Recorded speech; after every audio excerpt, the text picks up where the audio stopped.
The Middle Ages, often imagined as a time of knights, castles, and sprawling cathedrals, held a darker undercurrent, one filled with fear, lawlessness, and men and women whose names became synonymous with terror. The streets of medieval towns, paved with cobblestones and slick with rain or waste, were not places of safety after dusk. Here, criminals lurked, not merely as petty thieves, but as figures whose acts could haunt entire regions, leaving families, villages, and even kings unsettled. Crime in the medieval world was not always the clandestine affair we imagine today.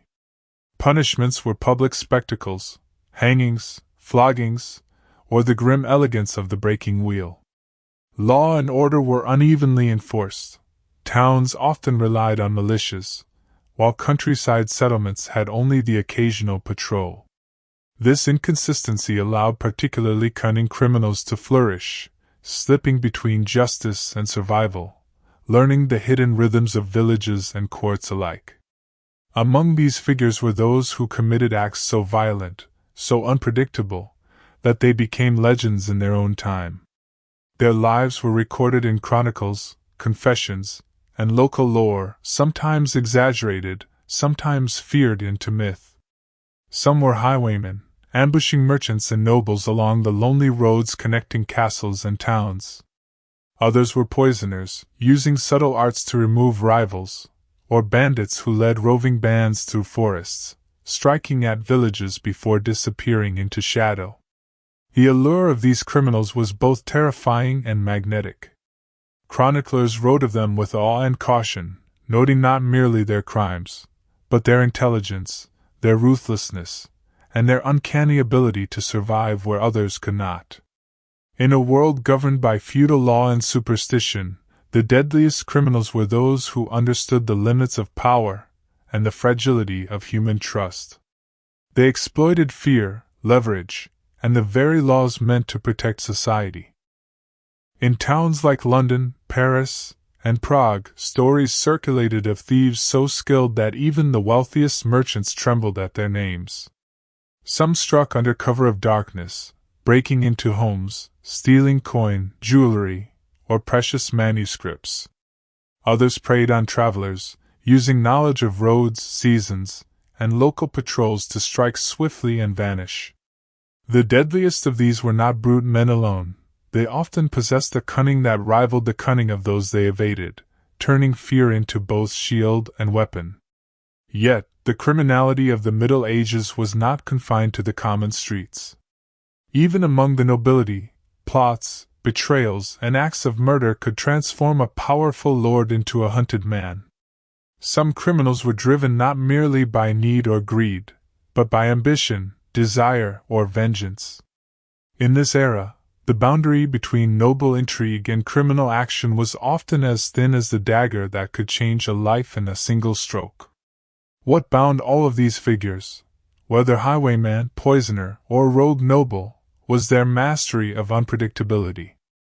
They understood the psychology of fear, the weaknesses of human vigilance, and the chaotic interplay of law, superstition, and circumstance. A peasant's fear, a merchant's caution, a town guard's vigilance, all could be turned against them with patience, timing, and ruthless decisiveness. And it is in this dark, intricate dance of power, survival, and cunning that the Middle Ages gave rise to its deadliest criminals. One such figure, whose name would chill generations, was a bandit whose raids along the forested roads of Central Europe became infamous. Though his identity was debated, chronicles described him as tall, silent, and unexpectedly precise, striking villages that had been careless, and disappearing into the wilderness before reinforcements could arrive. The few who survived encounters with him spoke not only of his cruelty, but also of the strategic brilliance with which he moved, turning every encounter into a calculated lesson in fear. Yet the story of the deadliest criminals is not one of mere spectacle. It is a story of human nature, of societies that struggled to balance order and chaos, of men and women who operated at the edges of law, morality, and survival. Their acts, horrifying though they were, illuminate the fragility of medieval life and the ingenuity born of desperation and opportunity. And as we delve deeper into these lives, moving from the shadows of forests to the darkened alleyways of towns, we will begin to see a pattern. The deadliest criminals were often the most intelligent, the most patient, and the most adaptable, qualities that allowed them to thrive in a world of suspicion, superstition, and sudden violence. As the morning fog lifted from the cobbled streets and spilled into the darkened forests beyond, the medieval roads became a stage for a breed of criminal both feared and, in a peculiar sense, admired, the highwaymen. These figures thrived along trade routes that connected bustling towns, castles, and monasteries. They were not mere thieves, but masters of timing and intimidation, transforming ordinary journeys into episodes of suspense and terror. Highwaymen understood the human mind as well as the lay of the land. They selected their ambush points with precision, narrow passes, wooded bends, or river crossings where a cart could be halted without hope of escape. They timed their attacks to coincide with fog, dusk, or the minimal watchfulness of a lone merchant. Few saw them coming. Many never survived. Coins, fine fabrics, livestock, and sometimes life itself, changed hands swiftly and decisively, leaving behind only fear and whispered warnings. Their notoriety often rivaled that of nobles, because the highwaymen could strike anyone, regardless of status. Chronicles from France, England, and Germany recount the terror of travelers who, burdened with wealth or bound for distant markets, suddenly found themselves confronted by a figure in dark clothing, a glinting blade in hand, and an expression that promised no quarter. In an era where law enforcement was scattered and inconsistent, these men, or occasionally women, occupied a terrifying niche of power. Not all highwaymen were brute force incarnate. Some relied on cunning and disguise, blending into the market crowds or adopting the persona of weary travelers themselves. A few were reported to engage in psychological tactics, speaking in calm, measured tones, offering false reassurance, and then revealing a weapon only when their victim's attention faltered. Such manipulations left survivors with memories not only of violence, but of the chilling intelligence behind it.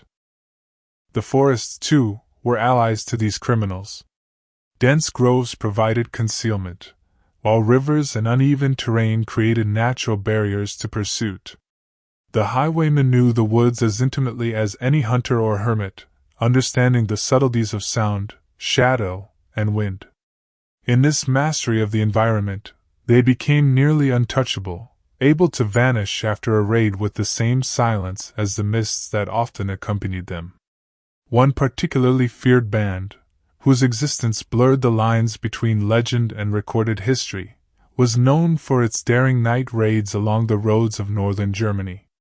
Chroniclers described them as a ghostly group, moving silently through the trees, striking villages at the edges of darkness. They were organized, intelligent, and merciless, leaving behind messages, or sometimes severed hands, meant to intimidate and ensure compliance. Their victims, whether peasants or merchants, learned that fear could be as effective a weapon as steel. Yet highwaymen were not the only shadows haunting medieval forests. Small bands of robbers, sometimes called forest brigands, exploited the isolation of rural regions, raiding farms and monasteries alike. Unlike the more strategic highwaymen, these groups relied on numbers and sudden aggression, overwhelming isolated targets and disappearing before the law could respond.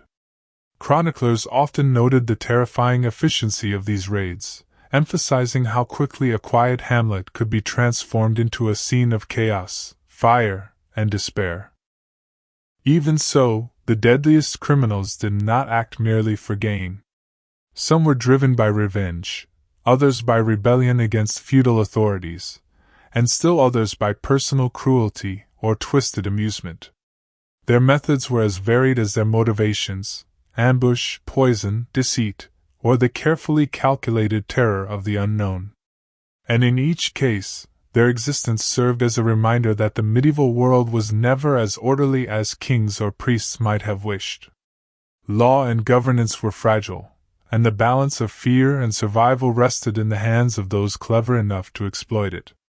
The allure of these forest shadows was not solely in their violence, but in the artistry of their craft. To strike and vanish without capture, to anticipate guards and patrols, to read human behavior with unnerving accuracy, these were skills honed over years, if not decades.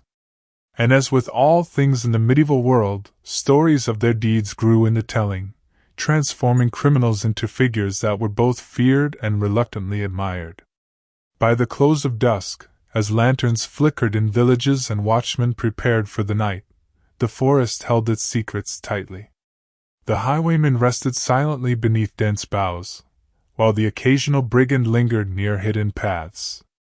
And somewhere in the shadow of these trees, the lessons of fear, cunning, and survival whispered through the leaves, waiting for the next unwary traveler to learn them anew. While the forests and highways harbored men of brute force and cunning, the cities and castles of the Middle Ages were haunted by a subtler, deadlier breed, poisoners. Unlike highwaymen who relied on speed, strength, and intimidation, these figures employed patience, precision, and a deep understanding of human nature to achieve their ends. Their weapons were hidden in cups, sauces, and powders, and their axe could eliminate a foe without a single cry, leaving behind only confusion, fear, and suspicion. Poisoners were as feared for their secrecy as for their lethality. A sudden illness, a convulsive death, or a slow wasting away could strike the noble, the merchant, or even the king. Rumors of their methods spread quietly, whispered in candlelit halls, passed from servant to master, and chronicled with caution in town records.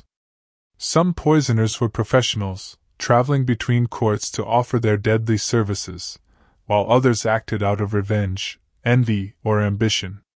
Their work required not only knowledge of herbs, metals, and concoctions, but also an intimate understanding of human habits, what foods were eaten, which vessels were trusted, and how quickly fear could spread once death struck mysteriously.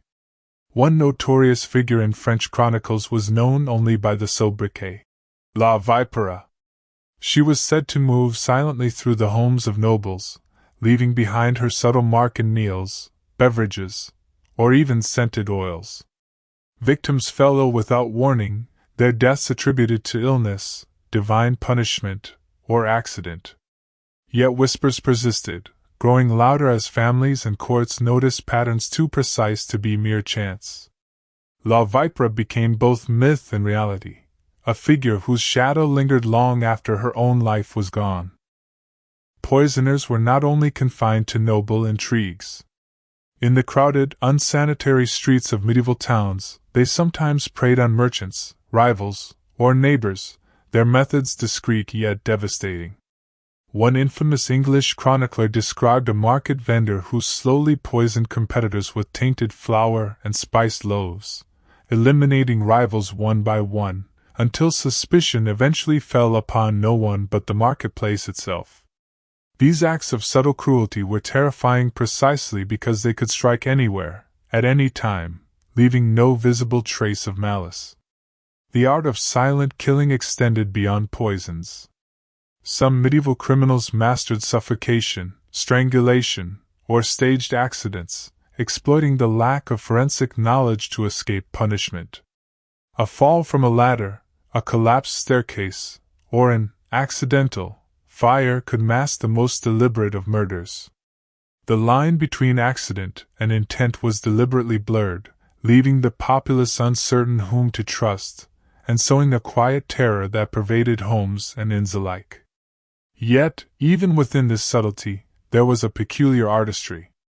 The deadliest poisoners studied anatomy, observed habits, and timed their actions with almost surgical precision.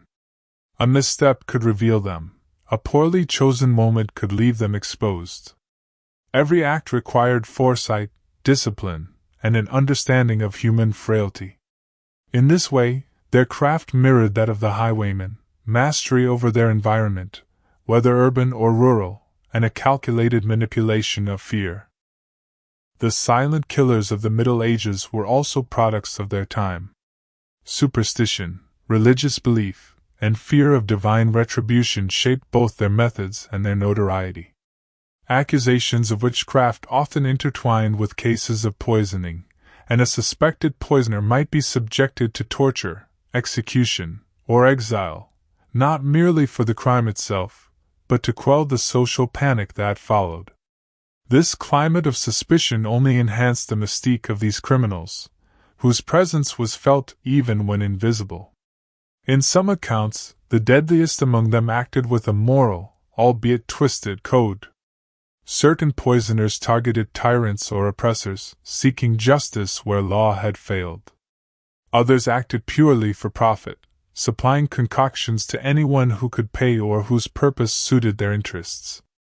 Regardless of motivation, their legacy was a haunting reminder that the most effective crime was often the quietest, so subtle that suspicion itself became a weapon against communities. And so, as night fell over towns and castles alike, the streets were left with an invisible tension. Every cup of wine, every morsel of food, every seemingly mundane interaction could carry peril. The shadow of the poisoner was not one of immediate spectacle, but of patient dread, a slow and insidious terror that left the heart wary and the mind alert long after the deed had been done.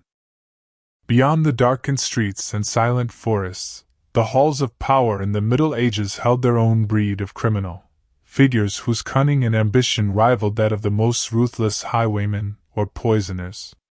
These were the rogues of courts and castles, individuals who moved among nobles, kings, and advisors with a deft hand, manipulating intrigue, secrecy, and fear to achieve their ends.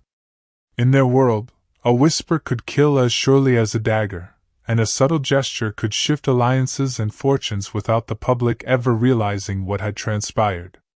Unlike the highwaymen or forest brigands, these criminals relied not on force or speed, but on intellect, observation, and the exploitation of trust.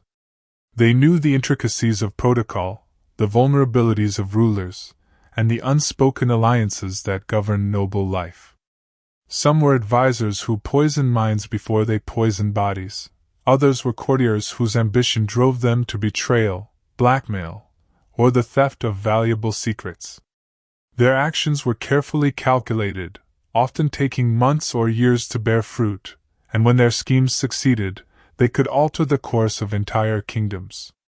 The castle corridors, grand yet labyrinthine, became the stage for subtle crimes. Treasures might vanish from locked chests, letters altered or stolen, and alliances quietly undermined. Observers were often complicit, bribed, or too afraid to speak, allowing these rogues to flourish. In such an environment, intelligence and patience were more dangerous than swords. A moment's carelessness could unravel plans, yet a single misstep by a rival could ensure triumph. Chroniclers often noted that these figures were as adept at reading human nature as they were at navigating the stone passages of the fortresses themselves. Some of the most infamous criminals of this milieu were those who used charm as their weapon. A word here, a favor there, and powerful lords or ladies could be manipulated to provide access to secrets, funds, or influence. In certain cases, their schemes involved seduction, feigned loyalty, and elaborate deceptions that required memory, discretion, and flawless timing. These acts were often invisible to the public eye. The effects were felt only in the sudden downfall of a noble house, the disappearance of a servant, or the mysterious illness of a courtier. Yet these rogues were not without peril. Medieval courts were rife with suspicion. Rivalries, jealousies, and the ever-present fear of divine or royal punishment meant that exposure could be swift and merciless. Torture chambers awaited those discovered, and exile or execution could end a career, or a life, without ceremony. The deadliest among them understood the delicate balance of patience and boldness, knowing precisely when to act and when to vanish into the shadows. One particularly chilling figure, whose actions were recorded in various chronicles across Europe, managed to manipulate the affairs of several lords simultaneously. Using letters, confidences, and subtle threats, he orchestrated betrayals and forced alliances, all while maintaining an air of harmlessness. His genius lay not merely in action, but in concealment. No direct evidence ever linked him to the chaos he wrought, and yet his presence was palpably felt in every courtly intrigue, every sudden scandal. The castles themselves, with their hidden stairways, guard posts, and servant passages, became instruments in these schemes.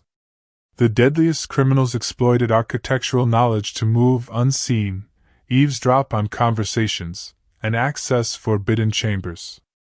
They understood that a single unlocked door or an inattentive guard could provide the leverage needed to execute a plan that might take years to unfold.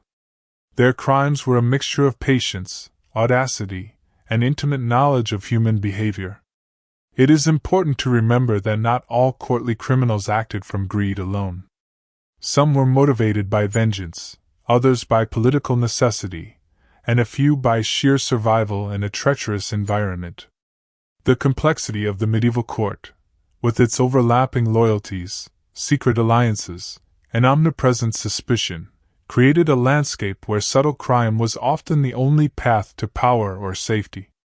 And as night fell across the fortified walls, with torches flickering in high windows and the faint echo of distant footsteps along stone corridors, the rogues of the court moved with quiet precision. No one outside the inner circle could see them. Few within trusted the shadows around them. Yet their influence was undeniable, shaping decisions, fortunes, and lives in ways invisible to the public eye. Beyond the grandeur of castles and the shadowed corridors of courts, the villages of medieval Europe bore witness to a different kind of fear, one closer to the soil, harsher, and inescapable. Here, criminals did not rely on sophisticated schemes or subtle poisons. They wielded knives, clubs, and unrelenting brutality.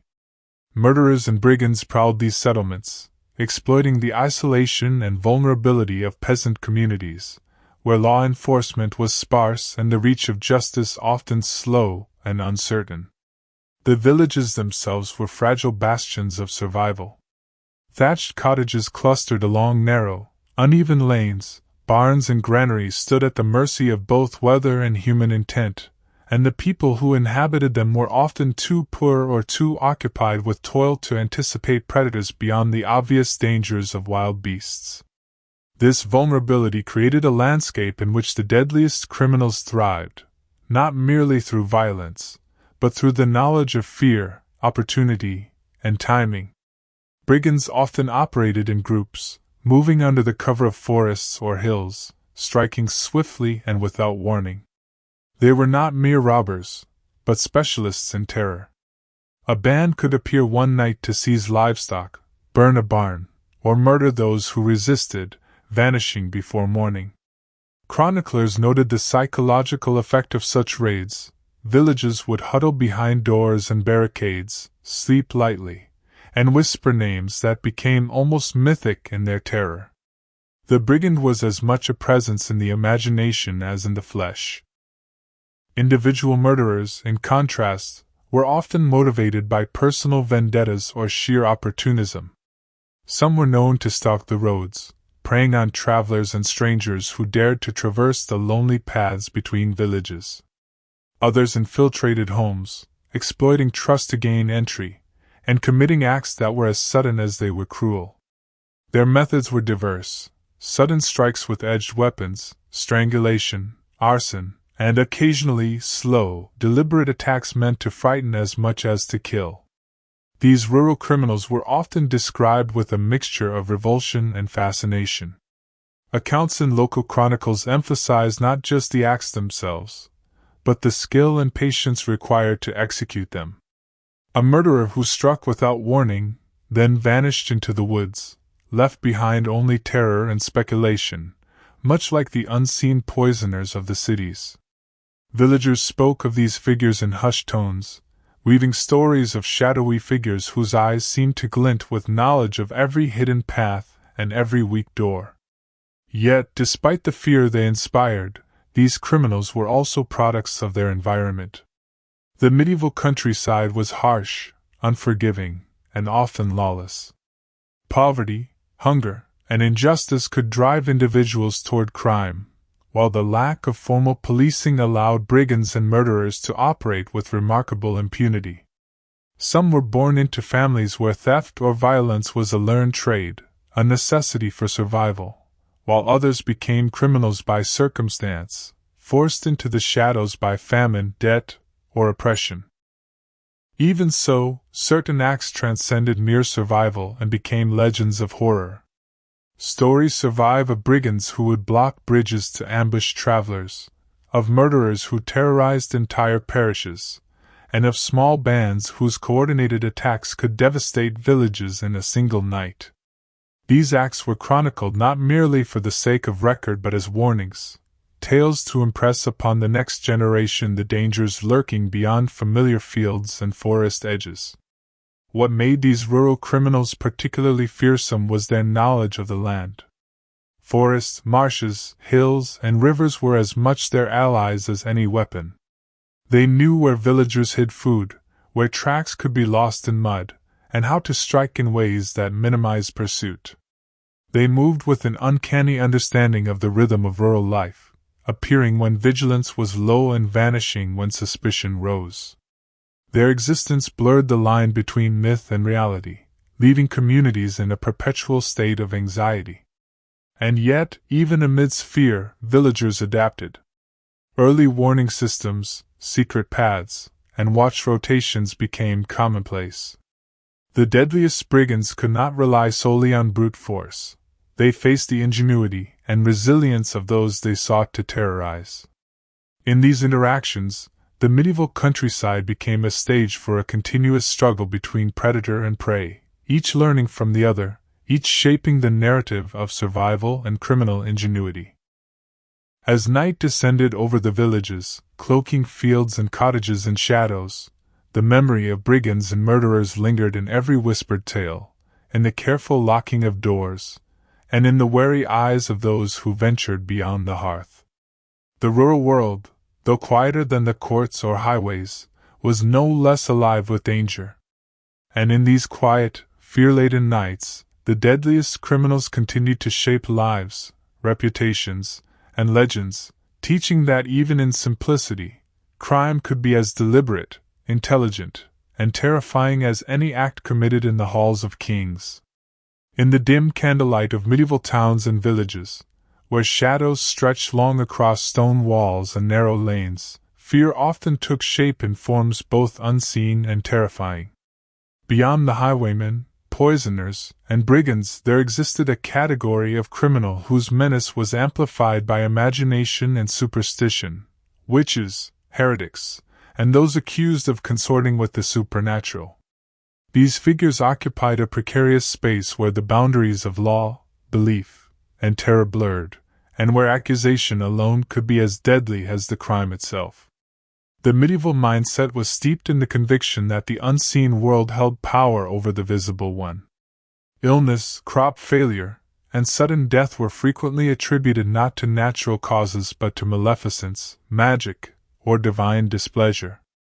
In this climate, a whispered accusation could condemn a neighbor, a stranger, or even a respected member of the community. Those suspected of witchcraft or heresy were often portrayed as cunning, malevolent, and endowed with knowledge that mortals were not meant to possess, a dangerous combination that instilled fear in the hearts of even the bravest villagers. Witches, in particular, were believed capable of causing illness, infertility, or death through subtle and mysterious means. Herbs, charms, and rituals were seen as conduits of malevolent power, and the simplest act, staring too long, murmuring a strange word, or handling certain plants, could provoke suspicion. Trials of the accused were often swift, brutal, and fatal. Torture extracted confessions, whether true or imagined, and executions were carried out publicly, meant to reinforce both fear and societal order. The mere accusation created a ripple effect of terror, where every shadow and every unexplained misfortune could be linked to a supposed criminal of the supernatural. Heretics, similarly, were considered enemies of both God and community. Divergent beliefs or challenges to orthodox doctrine were not only theological transgressions but social threats. Medieval authorities, both ecclesiastical and secular, were vigilant against such threats, seeing heresy as a contagion that could destabilize entire regions. Trials, often held in echoing halls or in the steps of cathedral squares, sought to root out deviation through interrogation, pressure, and sometimes torture. The deadliest heretics were those who inspired others, spreading ideas that undermined established power, whether through speech, teaching, or covert networks. The danger of these supernatural criminals extended beyond their supposed abilities. Fear of them often led to extreme vigilance, false accusations, and violent preemptive acts. Families turned on neighbors, communities demanded public punishment, and in some cases, entire villages were swept up in hysteria. Chroniclers documented these events with a mixture of horror and fascination, emphasizing how the perceived threat of witches or heretics could rival or surpass the tangible danger posed by brigands or highwaymen. Some accused witches were indeed cunning, though not necessarily magical. They might exploit their reputation to influence villagers, secure food, or intimidate rivals. Others, entirely innocent, were caught in the machinery of fear, their lives consumed by suspicion and superstition. The deadliest criminals in this sphere were not always those wielding real power, but those whose perceived power could manipulate the fears, loyalties, and decisions of entire communities. The methods of accusation and prosecution were themselves instruments of terror. Public trials involved elaborate displays of judgment.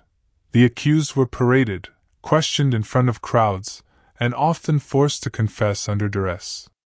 Punishments, burning at the stake, drowning, or mutilation, served as both warning and spectacle.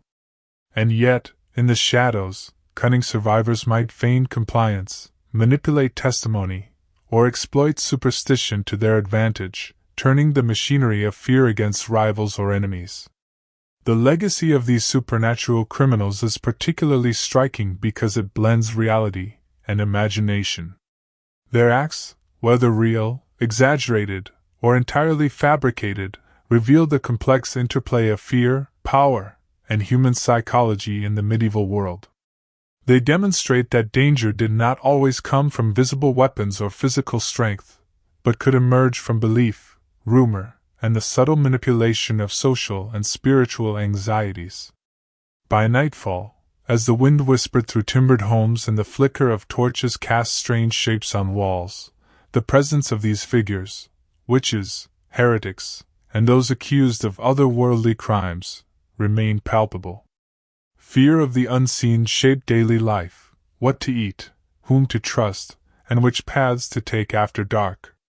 In this environment, every act of observation, caution, or deception could mean the difference between survival and death. Beyond the cobbled streets, quiet villages, and flickering candlelit courts, the forests and untamed lands of medieval Europe harbored a class of criminal entirely apart from formal law. The bandits and outlaws who carved their existence from shadow and wilderness. Unlike those who prowled villages or manipulated noble courts, these figures thrived in the raw, ungoverned spaces between towns, moving with knowledge, cunning, and a deadly understanding of terrain. For them, the forest itself became both refuge and instrument of terror. Outlaws were rarely solitary. Many operated in bands, ranging from small groups of 2 or 3 to organized bands numbering a dozen or more. They learned the rhythms of nature with precision, knowing when rivers rose, when paths became impassable, and where patrols or armed travelers were likely to pass. Every tree, ridge, and hollow offered opportunities for concealment, ambush, or escape.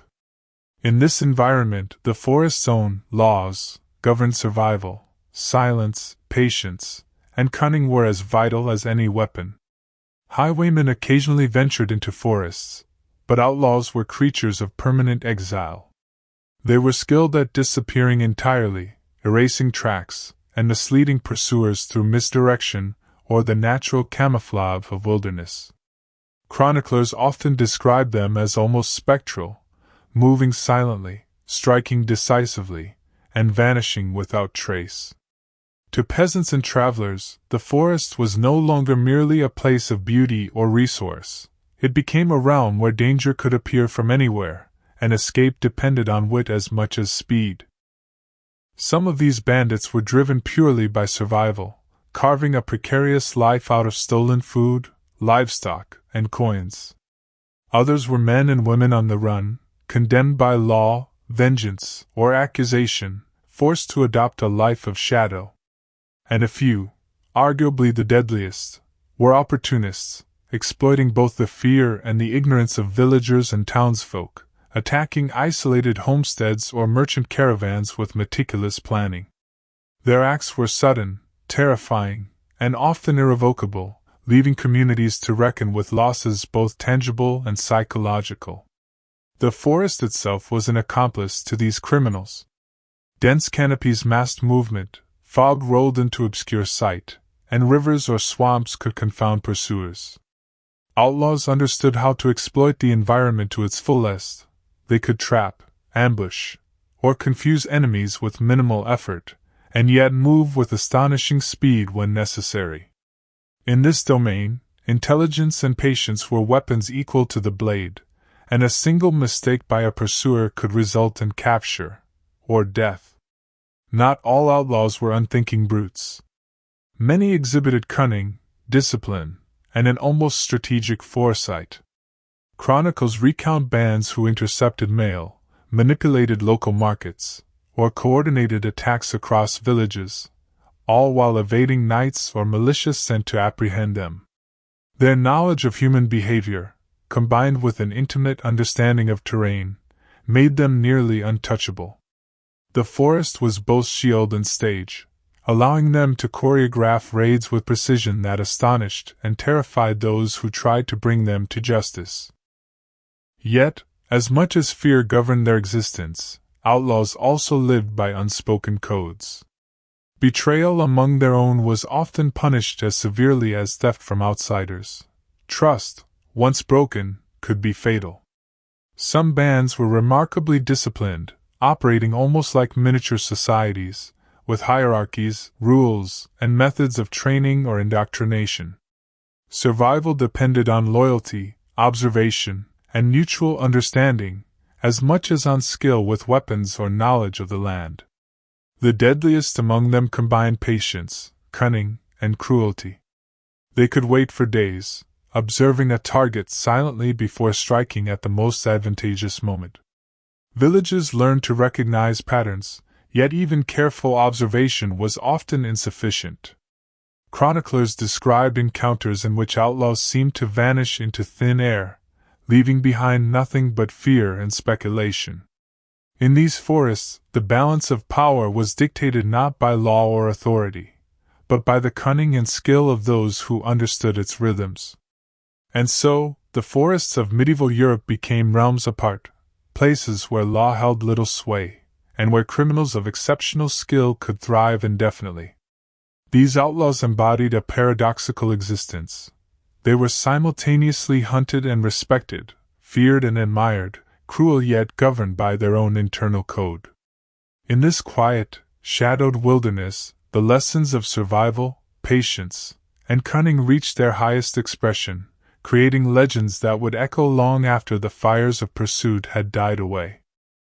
While forests and highways were ruled by outlaws and bandits, the bustling streets of medieval towns and cities told a different story of criminal ingenuity.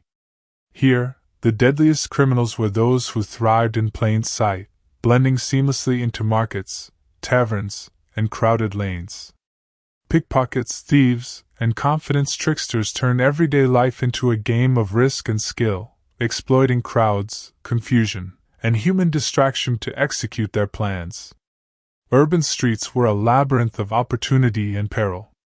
Merchants carried coin purses, travelers jostled through narrow alleys, and townsfolk navigated markets where goods were stacked high and eyes were distracted. In this environment, a deft hand could relieve a wealthy patron of a pouch of coins without a single alarm, while a carefully crafted distraction ensured that suspicion fell elsewhere.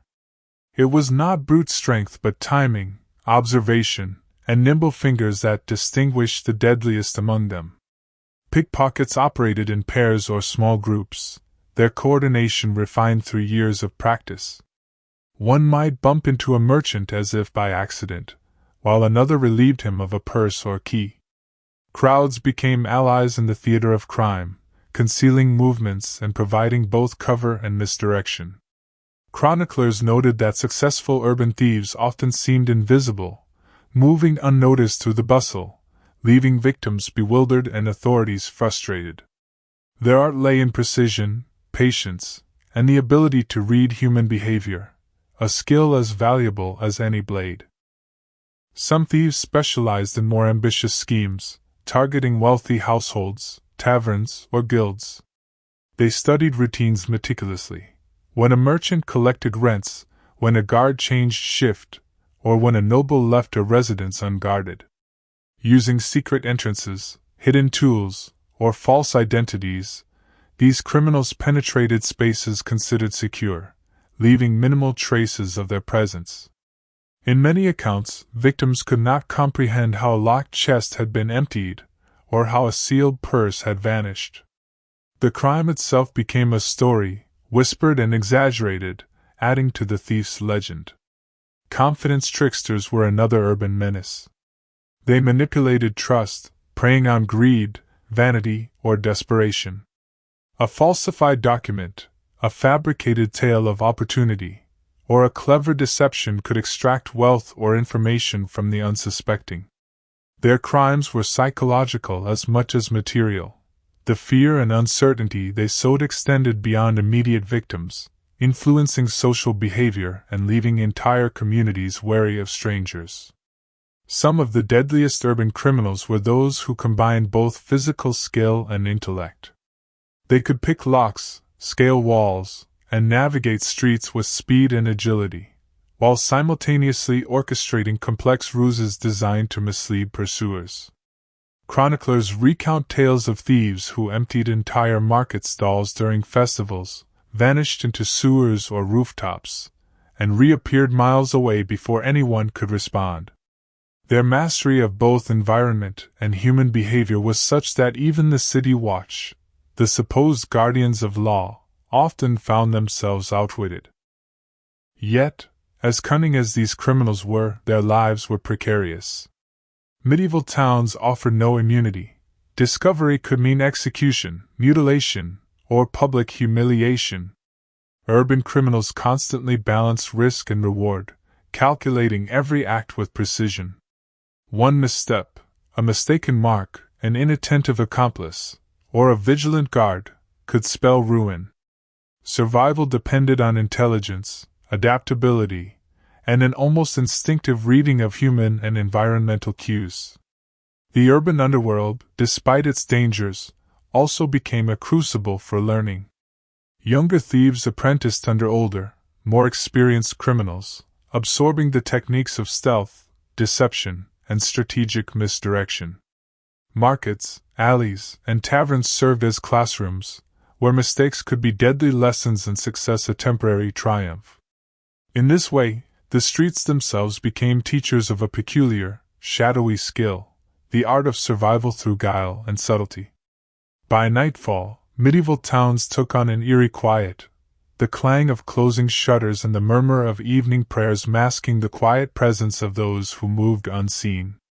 Pickpockets lurked near taverns, thieves observed wealthy houses, and con artists slipped unnoticed among the well-to-do. In the interplay of shadow and light, fear and opportunity, the urban criminal thrived, embodying a different kind of menace from the forests, highways, or courts, a menace as subtle as it was inescapable. In the medieval world, crime was inseparable from punishment. Beyond laws etched on parchment, and decrees proclaimed from castle walls, the administration of justice was as much about spectacle as it was about retribution.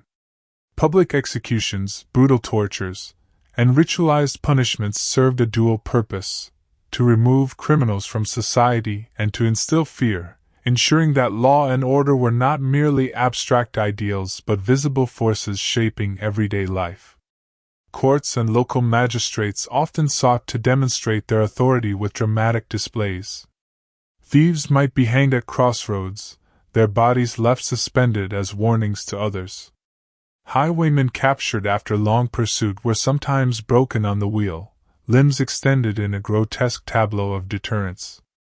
Even minor criminals could face mutilation, a hand removed for theft, branding for repeated offenses, or flogging in the village square. These punishments were not only penalties but lessons, a vivid reminder that violation of social norms carried immediate, often horrific, consequences. Theatricality played a significant role. Executions were scheduled when townsfolk gathered, transforming the act into a public event. Chroniclers noted the crowd's mixture of fascination and fear, as the condemned faced death with dignity, terror, or defiance.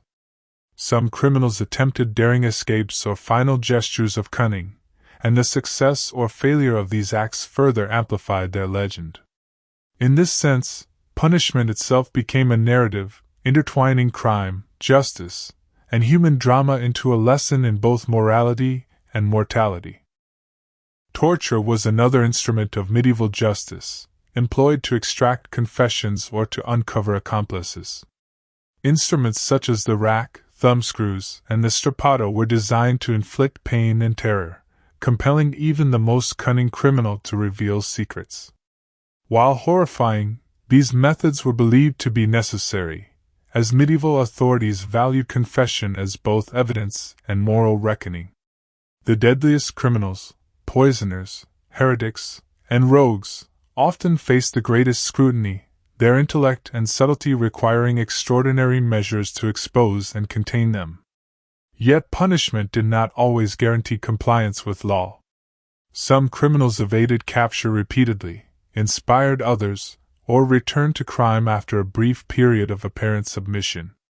In many cases, the fear induced by public punishment was amplified by rumors of cunning escapes, last-minute reprieves, or the dead returning in vengeance. Whether fact or fiction, these tales contributed to the mythos of criminal ingenuity. Villages, towns, and courts alike learned that spectacle was powerful, but it was not infallible. The interplay between fear and cleverness often determined the continuation of crime. The criminal's reputation mattered as much as their deeds. A highwayman, brigand, or urban thief might become notorious across regions, their name enough to instill trepidation even without a single encounter. Punishment, therefore, was also about narrative control, demonstrating who held power, who could strike, and who ultimately would fall. Chroniclers and town criers ensured that stories of crime and punishment circulated widely, weaving morality, terror, and admiration into a single tapestry. For poisoners and heretics, the consequences were particularly elaborate. Accused witches might be burned at the stake, heretics publicly excommunicated and executed, while their properties were seized or destroyed. These acts were meant to erase both the crime and its social impact, yet often they only enhanced the aura of the accused. Tales of supernatural cunning or clever manipulation grew, cementing reputations that would outlast any punishment or law. Punishment also highlighted the medieval tension between justice and cruelty. It was believed that harsh consequences reinforced moral order, yet these measures could also inspire empathy, fear, or fascination. Crowds witnessed the limits of human endurance, the fragile nature of life, and the precariousness of power. In every public execution, flogging, or hanging, the spectacle reinforced the duality of medieval criminality, the criminal as both cautionary tale and object of admiration, a reminder of the fragile boundary between society and chaos. By night, when the crowds dispersed and torches dimmed, the echoes of punishment lingered. villagers spoke in hushed tones, merchants recounted tales of clever escape, and families warned children of the consequences of dishonesty or mischief. In these quiet hours, the interplay of fear, law, and human ingenuity remained palpable, reinforcing the memory of crime while cementing the legend of those who had dared to defy society. As the Middle Ages slowly yielded to the dawn of the Renaissance, the deeds of the deadliest criminals were not easily forgotten. Highwaymen, brigands, poisoners, heretics, and rogues of court and village alike had left marks far beyond the immediate damage they wrought. Their names, their exploits, and the fear they inspired became woven into the very fabric of memory, transforming individual acts of criminality into enduring legends that shaped the culture, imagination, and cautionary tales of generations to come. These criminals were remembered not solely for their brutality, but for their cunning, patience, and ability to exploit the fragility of human society. The highwayman's precise ambush, the poisoner's silent strike, the brigand's calculated raid, and the rogue's courtly deception all demonstrated an unsettling truth: intelligence and audacity could be as dangerous as strength and violence. Their stories were repeated in chronicles, ballads, and folklore, ensuring that their lessons in fear, survival, and cleverness were passed from one listener to the next. Legends often blurred fact and fiction. The forest outlaws who disappeared into the shadows sometimes became ghostly figures in the imagination, moving unseen among the trees, striking at whim. Poisoners like La Vipera were transformed into symbols of cunning and danger, their acts magnified in the retelling. Witches and heretics occupied a liminal space between mortal fear and supernatural terror, their reputations enhanced by the very hysteria that sought to destroy them. In this way, the deadliest criminals of the Middle Ages transcended the tangible, becoming enduring embodiments of the precariousness of life itself. Yet, beneath the myths, there was a striking human story. These individuals lived in worlds of extreme uncertainty, where survival depended on wit, knowledge, and adaptability. Some were driven by greed, others by vengeance, and a few by circumstance alone. They navigated environments fraught with danger, whether the crowded streets of towns, the treacherous corridors of castles, or the shadowed expanses of forest and wilderness. Their mastery of human behavior, terrain, and timing allowed them to endure, to evade, and to shape the lives of others in profound ways. The societal response to their actions, law, punishment, and spectacle, further reinforced their notoriety. Public hangings, tortures, and trials were not mere retribution. They were lessons in authority, morality, and the consequences of defiance.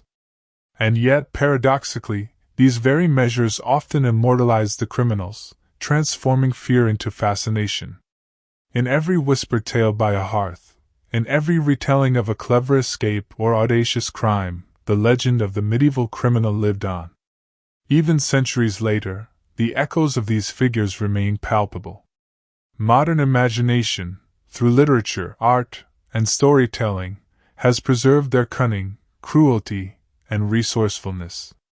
From tales of daring highwaymen to subtle poisoners, from rogues manipulating kings to brigands shaping rural fear, the Middle Ages offers a panorama of human ingenuity tested by the extremes of society and circumstance. The lessons remain: where law is fragile, fear pervasive, and opportunity plentiful, the clever, patient, and audacious can leave marks that outlast the ages. In the quiet hours, one can almost imagine the medieval night as it once was: forests whispering secrets, village streets dimly lit by torchlight, castle halls echoing with intrigue, and markets alive with shadows of pickpockets and tricksters. The deadliest criminals moved through these worlds with a mixture of daring and calculation, leaving both horror and admiration in their wake. They remind us that history is not merely the story of rulers, battles, or grand achievements, but also of those who operated at the margins, figures whose lives revealed the intricate, often dark patterns of human behavior. And so, as we close the story of the Middle Ages' deadliest criminals, the memory lingers, a lesson in fear, cleverness, and the fragile balance of society. These figures, whether real, exaggerated, or transformed into legend, continue to haunt the imagination, offering a glimpse into a world where shadows were as influential as swords, and where survival, cunning, and audacity shaped lives and stories alike.